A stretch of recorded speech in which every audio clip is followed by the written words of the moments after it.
Hello, friends, and welcome to Somewhat Useful. I'm Will Myers. And I'm Christy Price. And on this show, we'll be discussing the topics shaping the world of digital entrepreneurship and tackling questions about Squarespace and web design.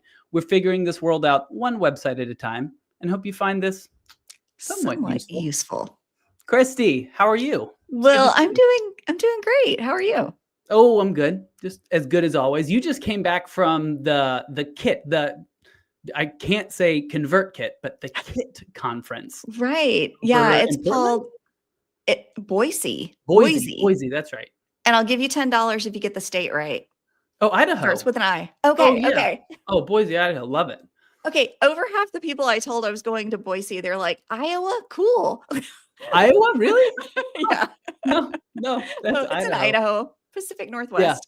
Yeah. And I know that because in high school or in college, I wanted to do an internship with the fire department out there because they have like this, they do all sorts of fire management. Their fire management team does all sorts of stuff. So I did a lot of research into being a fireman over in Idaho, but it didn't work out.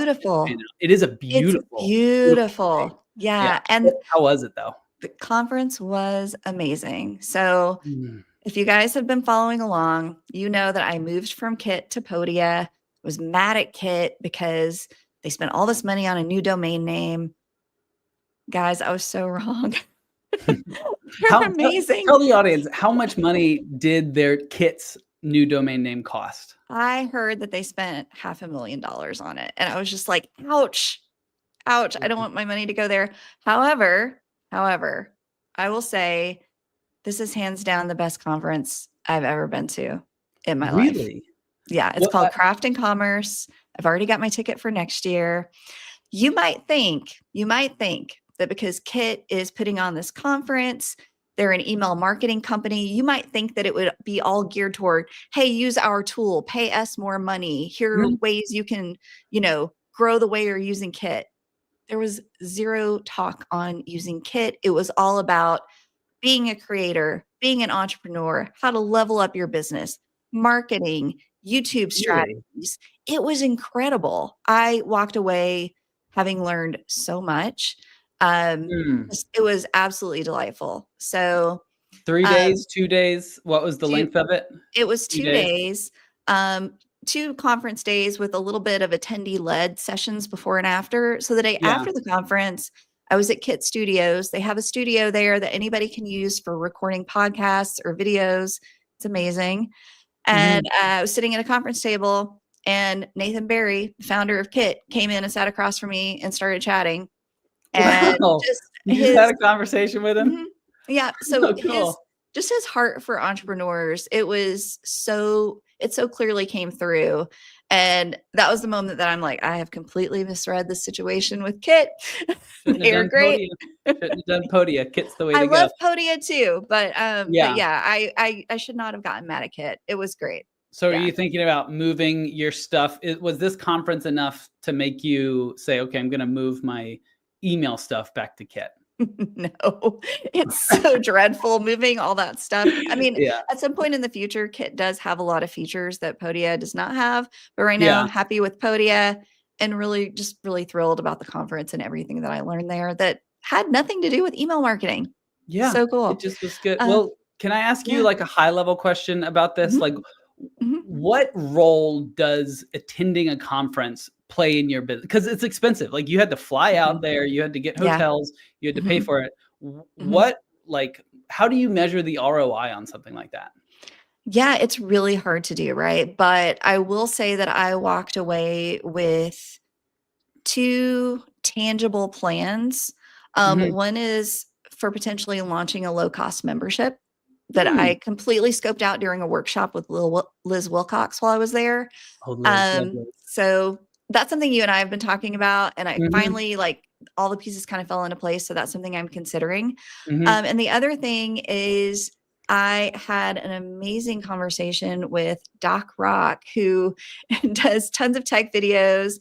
And he works with Ecamm. And he spent about 15 minutes with me on my YouTube channel and gave me personalized advice on how to make it better, how to get more ad revenue. So, and then there were all the intangibles, like all the people that you met, all the connections that The you made. connections. Yeah. Mhm. Mm. So, there's no way to measure the ROI, but does my heart feel full? Absolutely. Do I think I learned things that will help my business grow and get better? Definitely. Yeah. Yeah. Yeah. That's the intangibles really add up too with Yeah. us mostly working at home. I know it's nice to Yeah, see people, exactly. see humans Exactly. in real life. Yeah. Well, I know this wasn't real life, but you just did a webinar.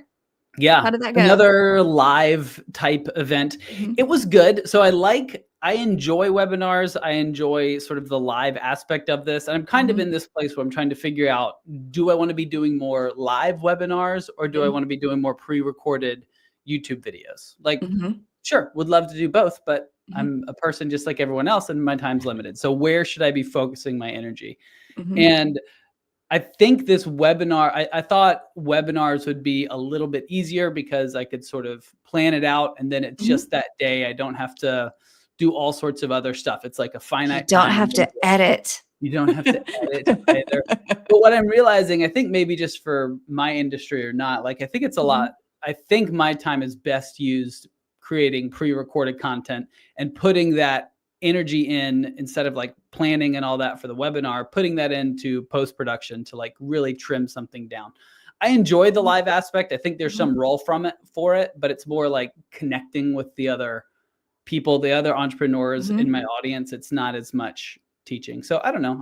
I'm in my own sort of journey figuring out where live versus pre-recorded sits in. Yeah, I'm curious to hear more about that as you kind of play around with the idea and see exactly where you land, Yeah. because that's something that I kind of go back and forth on too. So, Yeah. Well, and it's then of course there's the ever looming presence of AI and like us only communicating with robots. And there's something just like I think we all feel this. That's like yeah. very sad about that. And I Mhm. want to be finding other ways to be like talking with that's the sad part about Mhm. pre-recorded is like you're not talking to anyone. You're not Yeah. engaging with someone. And that part's a little difficult. So I don't know. So on my own journey, I'll keep you posted. I'll keep everyone posted Yeah. on where we Yeah. land with that. Well, I was at your webinar and I thought it was really fun and you got a lot of comments. So, Thank you. I did get yeah. a lot of comments. Yeah. Yeah. No, it's this one was free, so anyone can go watch that one too. I'll share a link Yeah, we'll later. drop a link. Yeah. But Um, Squarespace has been busy updating some things. so excited for this one. This is one of these new releases is something that I think I originally asked for 5 years ago. Maybe Mm, 4 or 5 years ago. It was, like, right when 7.1 rolled out, and I'm like, "Ooh, portfolios are amazing." yeah. And then I realized that the moment you started a portfolio project, it was live, and my There's clients no are way to like, draft it. "I can't do this." Yeah. And there's a feature request board. If you are a Squarespace Circle designer, a member, you can put in a feature request on the feature request board. So as soon as that thing went live, I'm like, portfolio drafts, please. And I am Mhm. thrilled and delighted that they have rolled out drafting for portfolio projects. So Mm. it works just like a blog. Very excited. It's really, really nice. And Mhm. portfolios are wonderful because you can use Fluid Engine sections in them. Yes. You don't Yes. have to, you're not relegated to the classic editor, which has its Mhm. merits. Mhm. It has its merits. But yeah, drafts is great. And Mhm. then the other addition is now the blue sky icon. You can have the blue Yes. sky icon in your social icon block, which is nice, or in Mhm. your header, wherever. Yes. I had a code snippet about it, but it's always better if Squarespace builds these things in. It's always Yes. a lot easier because you just have to manage all the code and it's annoying. So I'm glad Yeah. to see these additions. Me These too. little Really, they're really like good ads. small little quality of life, I guess, quality of life additions. Yes. But they make working in the platform so much easier. So So much better. happy. Yeah. Okay, I'm gonna rush through our intro here Mhm. because very, very excited Yeah. about our guest today. So today we're going to be chatting with Hoyd Breton. And before we bring him on, we need to do a quick shout out to our sponsor Squarespace, and then we'll give a little intro and bring him on. Really excited for this. Me too. All right. This is the sponsor read for Square Kicker, our sponsor for this season of Somewhat Useful. Want to deliver exceptional Squarespace websites faster? Explore the SquareKicker template store. Premium designs built for designers like you. Each template serves as a customizable foundation, reducing design time while maintaining the unique touch your clients expect. Visit squarekicker.com to learn about scaling your business with templates and get 15% off all SquareKicker products with code SOMEWHAT15 today. Created by expert Squarespace designers from around the world, these templates install with just a few clicks and are fully customizable for each client's unique needs. Each template features stunning Squarekicker animations, which you can customize with the Pro extension included in your purchase. With dedicated 5-star support, you'll deliver standout websites while growing your design business. And I just want to say, if you are a Squarespace designer and you're getting started, there is no shame in starting with templates. It's going to make your life easier. Your client has an idea of what the website is going to look like. So I fully think that templates are a great place to start as you're getting started in your journey, or later on if you're trying to save time and do things on a lower budget. And the Squarekicker template shop has some gorgeous templates. I know. I remember feeling that when I was first getting started. I was like, I can't use a template. I'm supposed to be doing this, but it's fine. Please use templates. Your customers, your clients will appreciate it if you're just getting started. Great place to start. Okay, today, really excited to introduce Hoyd Breton. Hoyd is a designer turned project manager building the most expressive website creation experiences for the age of AI. He was previously at Facebook, Spotify, and now at Squarespace. And right off the bat, I want to say Hoyd is joining us as himself, not as a representative of Squarespace. So all the views you hear are representative of Hoyd and not Squarespace Inc. So just put that off the bat right up front. But these are his opinions are carved from years of experience at top tier companies. So Hoyd, thank you so much for joining us. We're so glad you're here. I'm really grateful to be here. Thank you for the invite. Yeah. Hoyd, I was thinking about when we first crossed paths, and it was when you were, I think, working on image block effects and form style packs, both things that we use every day now in our design businesses. And that was the first time I heard the terms character team and expression at Squarespace. So can you just tell us a little bit about what those are and exactly what you do at Squarespace? Sure. So around that time is when I was transitioning from being a product designer for several years at Squarespace to a product manager. The character team, we're tasked with the styling system at Squarespace and how could we make it easier, richer for our customers to tell their brand story, And so my role is mainly to listen to customers. We have our circle community and we get so much insight from you guys. We also make sure we listen to our general audience as well, and also just to our muse. And we also we let our muse also do a little bit of the exploration of concepts, Where does this fit into sort of the org chart of Squarespace? Where does that team fit in? For sure. So we have a websites org, and then within the websites org, there's several teams there, and then I'm one of the teams within the websites org. Got it. So I'm accompanied by some fantastic teams, partner teams, and so really grateful to have like wonderful PMs, product designers that are very like fluid between teams and engineering, Yeah. You mentioned about the inspiration that you get from circle members and from your muse. So I'm where in the world do you find, inspiration for what you're working on at Squarespace outside of kind of those normal channels? Yeah.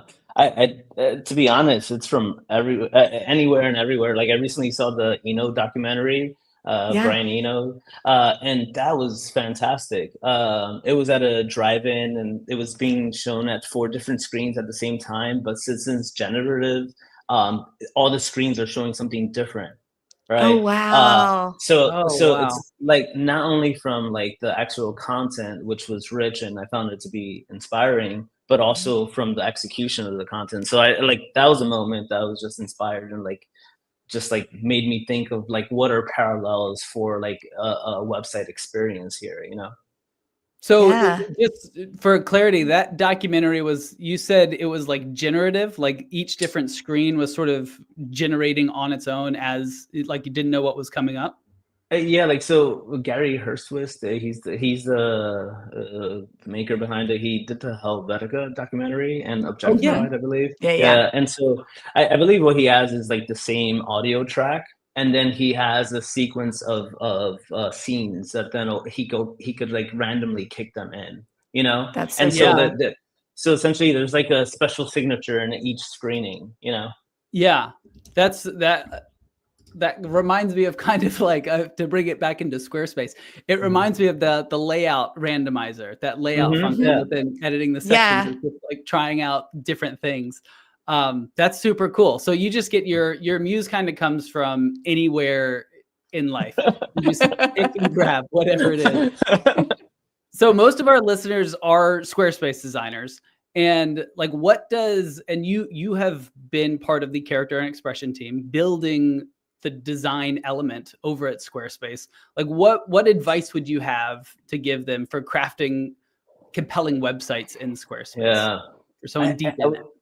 Yeah, I would say start with the story. Like, Hmm. I feel like I still need to remind myself when I'm like designing stuff is that it's so easy to jump into the colors and textures, and I love it, and there's a time and place for it. But what is the story? Like, I feel like the Hmm. story is like that has the maximum potency for connection with someone.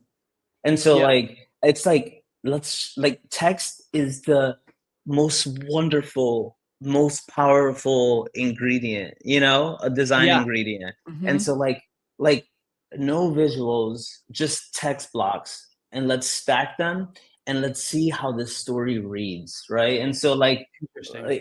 if one were to consume it in a linear fashion, is it cohesive?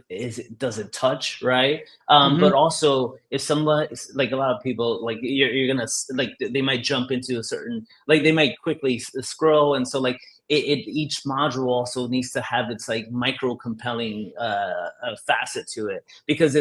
if it captures them enough, they're gonna want to really like zoom out and really collect the whole story, you know. Right. So I would say like starting with the story, and I think that then like I'm more of a fan of like the minimal school in terms of Yeah. design, and so Same. like I feel cool. Yeah, so like if you start with the story, then like it's much easier to say like what could I add to this narrative to really make it land rich in a rich way, you know? So like Hmm. so just start with the story, minimal typographical styling, you know. I just like tried Mhm. to see like which type styles do I just what's the minimum to tell the story in a way that like the hierarchy is present, you know.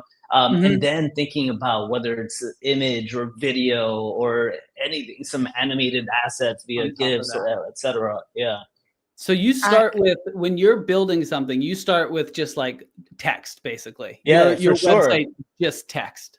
Yeah, I mean, like wireframes Yeah. were like the first stage of like the design journey for a reason, because I feel like Right. it's like you're getting to the essence of what you're trying to do. It's almost like when designing logos, you design them in just black and white. Like if you Hmm. Mhm. start introducing color from the start, you're Mhm. introducing distraction, right? So I just think it's like think about the general form you're sculpting. You know, Mm. I love that's this how I advice. approach it. No, that's I great love this advice. so much. I think that like sometimes when we get tasked to do website redesigns too, we may not even realize we're doing this, but we're just like taking away all of those extra elements that are there to see what the true heart of the website and story are about. And then you just add a little bit in at a time to see kind of what brings that story to life without going Hmm. too far. So Christy, I love I think you could trademark the true heart. I think that's a rich The phrase, truth. the true heart. Yeah, yeah. I think and that is give me a the second. general gist of it. Yeah, yeah, yeah. I love that. I love that you're in charge of this part at Squarespace that's so expressive. It's like the colors Mhm. and the designs and all that. Yet it still starts with the story. It still starts with something so basic and fundamental, I guess. Mm-hmm. That's wonderful. What do you think are some of the most underutilized features in Squarespace? I really enjoy this feature, and I think it might be a bit of a sleeper, but it's the background art gradient preset where where you could toggle it that it follows your mouse, your cursor. And I feel like it's such a, like, obviously if you fine tune the colors, it could be such a subtle way to add this sense of liveliness to your website in that given section. So that's one of my favorite things. And shout out to Zhenya for cooking that up. He's one of our design engineers, you know? Yeah. No, I that have is a great totally one. slept on that one. I need to play around with that. Yeah. You have to dig the crates to find it. It's in there. Y'all have added so much. Y'all have added so much in there, but in like a nice, elegant way. I kind of enjoy it, but there's a lot to play around with, especially in the background arts. There's so many different toggles and options that you can sort of turn on and off. Yeah, I didn't realize there was one that followed your cursor. I totally missed that. Yeah, so I'm learning something new. I love this. Yeah, for sure. So I want to come back and touch on something that you talked about earlier. You're talking about working with the different teams at Squarespace. I'm really curious about what it's like to work across. I mean, your work touches the whole platform. Like you're working across all the different parts of Squarespace. And we already talked about the section backgrounds, form blocks. We talked about the image effects. So you're working really broadly. And so I imagine that you have to connect with a lot of different teams, and then to get something done, like I'm imagining in my head, it's probably more like maneuvering a submarine than a jet ski. So it's like, it may take a long time. Like we're talking about portfolio drafts, and that took a long time to actually have those roll out when it's something that, you know, we were asking for a while. But my guess is that part of that is because there are a lot of different people working on a lot of different aspects that you have to coordinate. So what challenges do you see in that, and what beauty in that do you see? Yeah, I think the beauty, at least in this permutation of it, I've been at different places, so like I've seen different permutations, right? In this permutation, I think the beauty is that when there's like a foundation of trust, things go much faster. And so I feel like the challenge is more about like, how could we compound on the value we're giving our customers with our features? So if like my team on characters delivering feature X, and then Guillermo's team on editors delivering feature Y, how could we really, like, is there an opportunity there that they could transform and create this Optimus Prime situation, you know? So I think it's more about coordinating, like compounding value in this scenario, because I feel like the trust levels are high. I think when the trust levels are lower and in different places for different reasons, I think then you're really operating in a submarine. I still feel like I'm in a jet ski, to be honest. Like our team's on a jet ski. We stop by the islands of different teams. We have a chat in terms of like what we're thinking about, and then we barter some things, and then we just keep it moving. We continue, you know. Yeah. I love that visual. How does the open, like at Circle Day, we've been able to go and see your offices, and your offices are all open. It's like a big open room with all the desks sort of in there and everyone kind of working together. How does that kind of play into the idea sharing, idea creation? Do you just bump over into other people's areas and be like, hey, what about we try this? Yeah, I do think that I for the most part work remotely, but I'm going to be going back to the office voluntarily. But I do think that it's really powerful to have these moments of intersection that were not planned. And so I do think it's like working in the open is really powerful. And so I obviously it has like some drawbacks here and there. Like I think for like deep work, I'd rather maybe just book a room, and like if there's abundance of rooms, I'd rather book a room for deep work. especially because it's already difficult to corral my attention even Oh, in yeah. a cube. Yeah, And so totally. like yeah, I so get like that. any assistance regarding that would be kind of appreciated, you know. But in general, I think it's a strong positive. Like some of the conversations that we've had that we wouldn't Slack like randomly to each other. And Mhm. I think that this is actually a super rich space to be explored with our tools like Slack and whatnot of how to Mhm. create these moments, you know. Totally. Yeah. Yeah. I think I it's think, possible. and I think in today's world, I mean, we're seeing so much, we're all interacting with AI with Mhm. all the time. I feel like we crave that human connection more and more. Mhm. And I love that you're going back to the office and Yeah. just, Mhm. being with people. I think that that's something that I really miss, Mhm. working I work on an island. I mean, bring your jet ski over here. Yeah, yeah, I'm And going. it's just, yeah. But I think, Will and I, we chat every week, and that's a really great touch point. But there's just something about being in person with other human beings that creates magic that I feel like we're losing today. Yeah. Yeah, I think it's also all about ratios, everything, design, our Hmm. workflows and stuff. And so I think there are Hmm. moments of of working in isolation, and then there are moments that it's Hmm. valuable to like even going to a cafe. It kind of gives you a little bit of that the social energy happening, you know. Right. Hmm. Yeah. I think there are ways there's like I think for every like fault of this current day and age, there's a Yeah. potential upside, right? And so I Hmm. think with this kind of distribution, there's a way that we could kind of like rethink about like, okay, so what do I actually want from a shared environment, you know, instead of Hmm. it Yeah. being an archetype that's fixed. Totally. No, Yeah, I love that. And I think that it's really, it makes me curious about just what it's like to work in, how you're splitting your time between home and and going Mhm. back to the office, and just how you're creating that schedule for yourself. Is it a schedule? Is it something fixed, or is it something that you're gonna, this week I need to be at the office more, this week I need to be at home more? It's more the latter, but Hmm. I'm going to be. I live in the Hudson Valley. I live in a town called Kingston in New York, upstate. I'm gonna Uh-huh. be moving back to the city. I moved up uh like last year to just feel it out. Hmm. Right now it's more of the latter. It's based on like let's say with the team, we really like to get together, and so like where like I'll go down there Hmm. for our team dinners and stuff like that, but also for reviews of Yeah. work and things like that. So right now Hmm. it's very kind of like it's very ad hoc, you know, but Mhm. I'm looking forward to Hmm. making it more of a fixed rhythm, you know.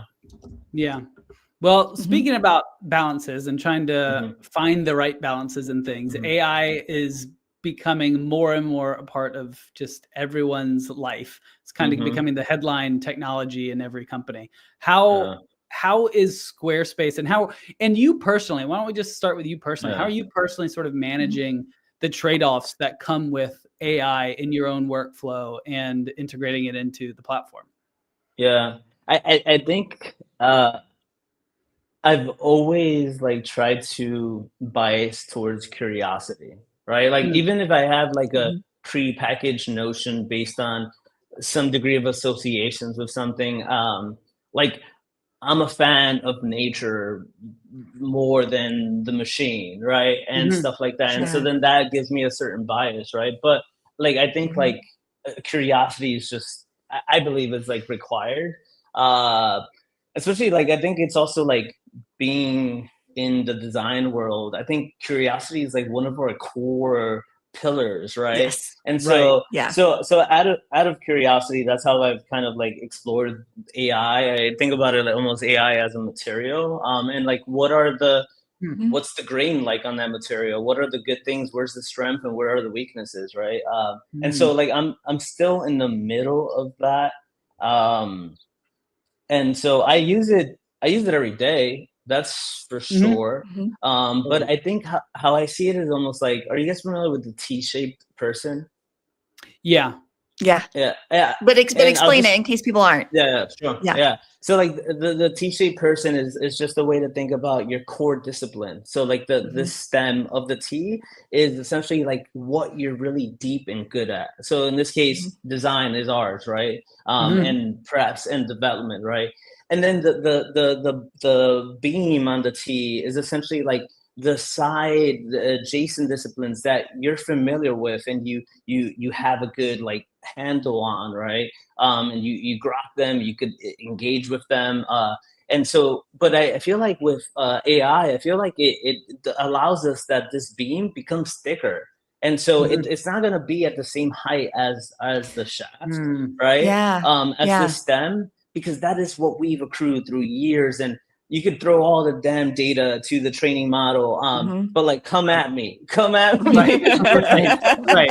I hope the bots don't scrub this 5 years in and they're like, oh, okay, he said go at him. No, so I just feel like AI right now, it allows us to like broaden, like thicken this Mm. top stem.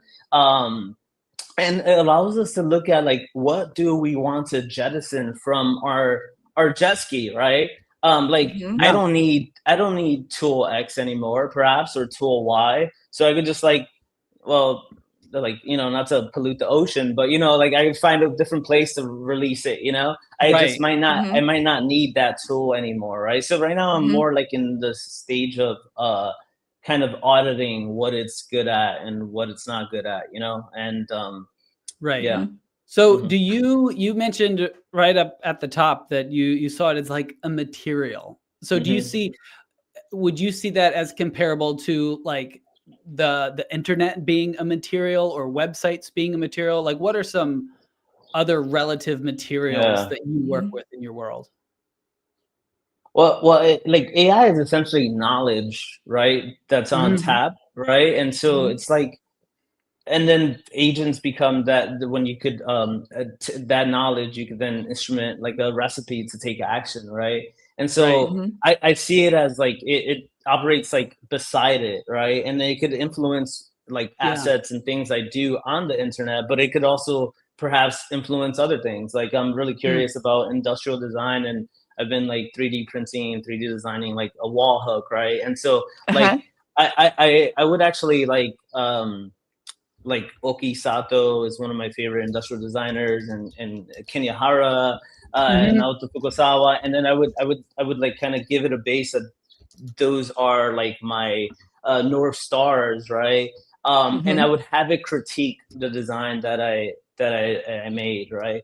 And then Mm. it would share some interesting Ah. angles to it, and then I would explore hop into Fusion 360, which is like a CAD software, and then I would explore that, and then I'll 3D print that variation, and then I'll just sit with it, right? And so like it's kind of like it sits beside all these other things. It's almost like it's kind of like a sparring partner, how I see Yeah. it. Mhm. Right. Yeah. Right. So where in Squarespace, where do you see sort of AI sort of digging its feet in? Do you Yeah. see AI generated layouts? Do you see it just assisting with the user creating that story right up front? All of the above? Or are we just in like still just the highest level of exploratory phase trying to figure all this out? I can't speak specifically in terms of how the company is approaching it, but we are Yeah. Yeah, sure. definitely we're always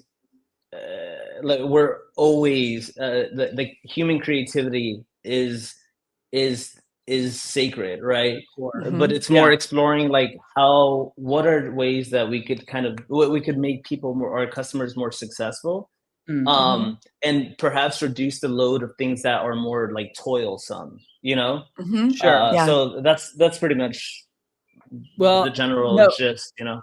that makes a ton of sense. And when we sent you sort of like asked you to be on the pod and you gave us some Yeah. ideas of topics that would be good to talk about, Hmm. you talked about maybe some of these core things. You talked about like Hmm. storytelling and texture and colors and proportions. These are all Hmm. like topics you are an expert in. Like what do those things mean to you? Yeah. Storytelling, Mhm. texture.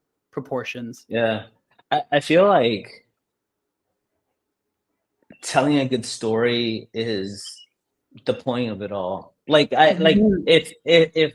if I were to be like composing shapes and text just for like visual like aesthetic like harmony, that's cool and all, but like if like what's the point, you know? Like what is it that you've been wanting to do and you've finally been able to release because you were able to crank out a Mm. website with a fantastic Mhm. story, you know? Like that is what drives me, and I believe drives the rest of my fantastic team, right?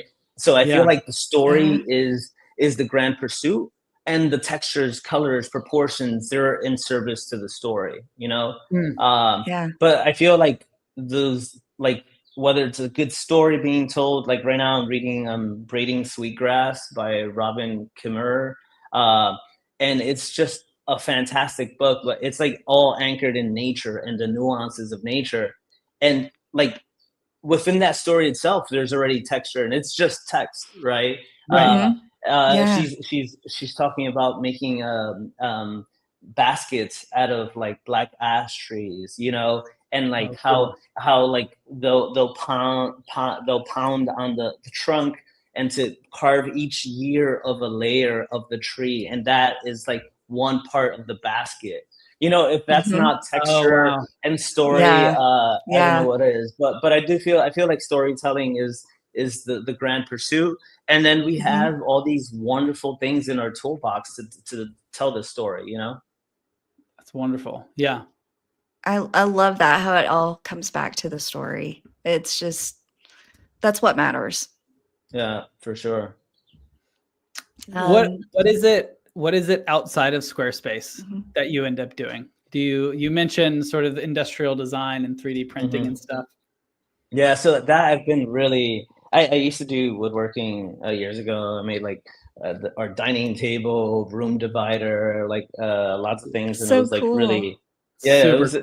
I really enjoyed it, and then so industrial design has been like kind of a thing I've been eyeing forever. Whenever I see the Frame is an architecture magazine, Yeah. and whenever I see that Mhm. in like a bookstore, I pick it up, and it's just all these like obviously interior design but also objects as well, and so I'm really curious about that space. So yeah, just working on a project right now and looking forward to like right now I'm in the packaging phase. I already got it Mhm. CNC milled and stuff, and so I'm thinking about the packaging, how to make it like sustainable but also conceptually rich, you know. Mhm. But I besides all that design stuff, I like design honestly. It's like a 24-hour situation for me. Like, Yeah. Yeah. but yeah, it's like it's a gift and a curse, but like, what I like it, so I'm grateful for the curse part. But besides I know. that, We like croissants Chris, and cycling. Uh, that's Nice. it. That's it. That's wait, it. wait. So can Do you make croissants or just eat No, them? no, no, no, no, no. Oh, no, no, no. Like I've learned through woodworking that like once you start like when you try to like really like do it all there, Mhm. some of the romanticism tends to fade. Yes. So with croissants, Yeah. Mm, I'm leaving it romantic. I'm just a I love consumer, it. not a creator. that's fair. I've tried making croissants once, and Mhm. that's the last time I will ever try it. They are No, Yeah, so it's devilish to very make. effortful. Yeah. Yes, yeah. Yeah. I would Well, like to Very make much. it once. I would like to make it once so I can really, my appreciate. appreciation could look. Yeah, Yeah. yeah, totally. Yeah, Sure. yeah. Exactly. Yeah, Sure. Yeah. Well, we're gonna hop back to some lightning round questions for you in a minute, cool. Hoyd. Will's gonna Yeah, do our yeah. sponsor read, but before we do Mhm. that, I just want to give a disclaimer for all the bots or AIs that may be crawling this or watching it later. When Hoyt said "come at me," that was just him. I always say please and thank you to the bots. And Hoyt, I think I'm gonna send you some wind chimes because I don't know if you've seen this little sign in a wind chime store, but it's like, fun fact, wind chimes are made from the metallic bones of robots that tried to overthrow us. Hang them outside your house as a warning to the others. So I'm going to send you some wind chimes. Good. We all need some wind chimes. Could you send it? Could you send it overnight delivery so I Yeah, Yeah, can we hang it need yeah, to up get that. ASAP? Get that to Hoyt Thank you. yeah. All right, let's take a quick break and then we'll be back with Hoyd with our lightning round questions. What if you could have unlimited creativity on Squarespace? The Square Kicker Pro extension gives you powerful design control with an intuitive visual UI right inside your Squarespace editor. Created by designers for designers, over 100 no-code tools empower you to customize Squarespace far beyond its native capabilities. Visit squarekicker.com for a free trial. No credit card required. Use the coupon code SOMEWHAT15 to get 15% off all your Square Kicker products today. Supercharge your creativity with dramatic scroll effects, hover states, custom hover states, unique section layouts, and so much more. With dedicated 5-star support, you'll never face a design challenge alone. The Square Kicker team cannot wait to see what you create. All right, let's move on to our lightning round questions. Real Ready? quick, could I say like props to Square Kicker? Like you guys, Oh yeah, great work. no, they, So just Hannah They're and Nick and this that is whole team is phenomenal. Yeah. props. Kudos. they've done really Yeah. cool stuff. Rowan, the sort of technical brains behind it all, the whole team is great. Yeah. Okay, lightning round. Mhm. Christy, I guess you'll kick us off here. Yes. Hoyd, do you have any pets and do they come to work with you? I don't, but corgi I think is in my future. And one I of love our it. engineers has a corgi. Yeah, And you just kind of fell in love with the corgi. yeah. Cowboy they're- Bebop did it for me. Yeah, they are. They What are a great sweet. name. They are sweet. All right, what are the top 3 tools in your tech stack? Some are actually pretty primitive for the reason I shared before. IA Writer. I've been using IA Writer for years now. It's like it's a writing app by information architects. IE Writer? IA, like information IA architects. Yeah, IA Writer. So primitive. It's my main note-taking tool. I use it every day for sure. Excalidraw, since I moved from like product design as my main discipline to product management. I want to make sure I don't step on my fantastic designers' toes, and so I try to limit what I'm trying to communicate with them. And Excalidraw, like I feel like it's at the right fidelity, and it's so fast to crank something out. It's like Fig Jamming, Excalidraw. It doesn't. I feel like they're not even in the same worlds, to be honest. Yeah, I've used Excalidraw a couple of times, and I really it's so simple to just quickly create a visual. It's so hard to just use words sometimes to explain what we're talking about, and it's so quick. Love Excalidraw. And the concept and like getting to the concept is much faster because people don't need to parse like, well, is this how it's going to look or not? It's evident, it's obvious that this is not how it's going to look, you know? Right. Oh, and we should probably tell people what it is. Excalidraw, it's like, it is a website. You can go to it, excalidraw.com. And it is a blank canvas, and it gives you really simple drawing tools. And you can just draw, you can add text in, you can do arrows, you can do whatever you want, but it's really easy to just get your ideas out. Love that tool.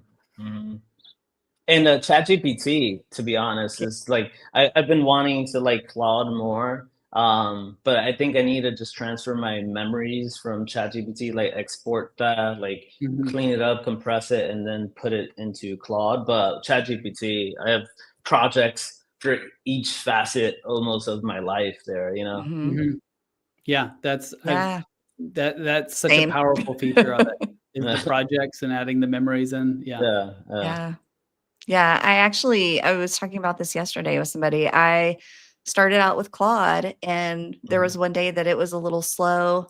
And so I put things in ChatGPT, and I was like, oh my goodness, it's gotten way better over here. And then I just never went back to Claude. Yeah. So, I appreciate that there's a lot of competition in that space. Yeah, 100%.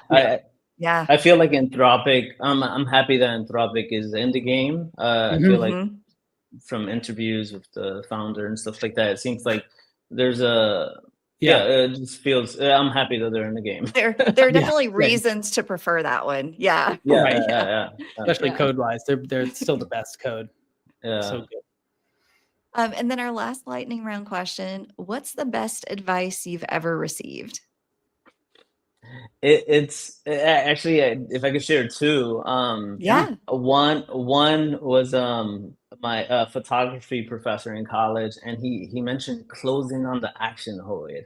So like I would shoot these photos, and I would try to capture the whole scene, right? Every Mhm. detail. But with the more we capture, the less we're saying because there's so many Mm. ingredients in it. And so Mhm. I get reminded multiple times a week, like his voice comes in, and for some reason I can't remember his name. Um, uh, and so like closing in on the action, like it Mhm. works Wow. whether I'm writing a brief, creating a visual, whatever. Mhm. It's powerful. The second one is a good friend of mine, and he was a mentor for me, like in a startup I worked at before going to Facebook years ago. His name is Luca. I was working on a mallet. I made a mallet, right?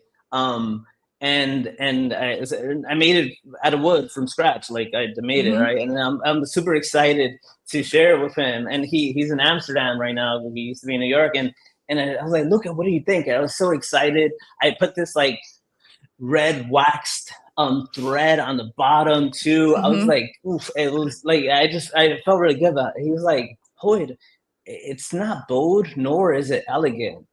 And I was like, Whew. and Oof. so Whew. and so and I really respect him like Mhm. highly, right? And then so then I did some thinking, and I really enjoyed that brute kind of categorization Mhm. of Yeah. like something that one is doing, right? Like, Mhm. is it elegant? Is it light? Right? Mhm. Is there levity to it? And are you using like the leanest proportions and materials possible for it, or is it Mhm. bold? And are you Mhm. aware of the standard, the archetype, and you're just declaring it 10x above that? You know, like so it's Yeah. Yeah. like it's a great like check, Mhm. to things. But both Yeah. of those things are helpful, you know. No, that's a great question. You can kind of apply to like anything you want to do in Mhm. life. Is this Yeah, yeah, bold? for Is this Yeah. sure. elegant? Or are you just Yeah, compromising somewhere in the middle? Are And that, you just in the safe you know, middle? Yeah. right, yeah, Yeah. Yeah. right. yeah. That's wonderful advice. Really good. Both of I those. love Those are it. excellent. Hoyd, Yeah. thank you so much for joining us. This where Thank can people you. find you? In New York. No. I mean, in the online space, in the digital space. Yeah. I'm So not. you I'm said not Kingston. really. What's your Yeah, address? yeah. Like my Instagram stuff is like private and stuff. Okay. I Yeah. mean my Yeah. yeah, yeah. Like just I'm just like That's if fine. you see me on the street, just say what's up, and Just we'll say grab a hey. croissant together. Yeah. I Amazing. love it. I Amazing. love it. Hoyd, thank you so much for joining us. This has been a wonderful conversation. Really appreciate it. I'm really Yes. grateful for the conversation and opportunity. Yeah, this has been a true pleasure, Hoyd. Thanks so much. And that's it for today's episode. Thank you all so much for listening. We hope you found this at least somewhat Somewhat useful. useful. And be sure to subscribe to our podcast. And if you really like us, leave us a nice 5-star review as this helps us grow the pod. Thanks again to our sponsor, SquareKicker, and thanks to our audio engineer, Ricky Gunton. We'll see you next time. Bye, guys. See y'all.